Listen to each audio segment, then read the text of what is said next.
تنقول لها الخوت ما تهزش نقولها ما تهزش الموطور، ما تهزش الموطور، لا ما تهزيش الموطور، انا ما تهزيش الموطور، انا ما تهزيش الموطور. كندير واخا فهمتي، يعني هادشي كتب الله، ولكن صدمه فهمتوا. يعني واحد الحاجه كتكون معول عليها ونشدو الحوايج وناخدو فهمتي وحلمنا فهمتي. يعني واحد الحاجه كتعيشها يوميا، لا عندك لا متمشيش بالزربه لا اللي بغيتي نجيبها ليك، ما تهزيش الموطور. هنا في مراكش طريق صعيبه، لا اله الا الله. يا ربي يصبرني، يا ربي يصبرني في هاد النهار. ودعواتكم هادشي اللي كان، دعواتكم اخوتي بزاف، دعواتكم.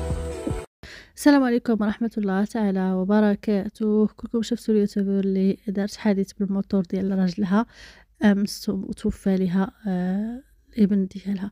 شفتوا في المقطع الاول الفيديو ديال راجلها كيبكي بواحد الحرقه من بعد ما كانوا فرحانين حتى طاح لها البيبي. انا لله وانا اليه راجعون، طير من طيور الجنه. فالله يكون معاك والله يصبرك والله يعوضك ان شاء الله. فراكي عارفه العين حق، وانسانه داخله سوق راسها وانسانه ظريفه، ففرحانه بالحمل ديالها كأي وحده عاد متزوجه.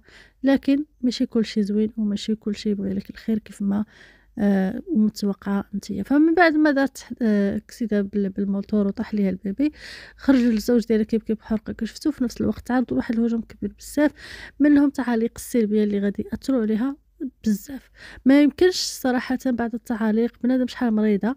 شفتو هذاك اللي كان كاتب ليها بحال هادو هما اللي كيطيح ليهم حتى من الدراري ولا فيهم هاد القضيه وهاد البلانات ديال التعاليق ولا مقابلين شد لي نقطع لك.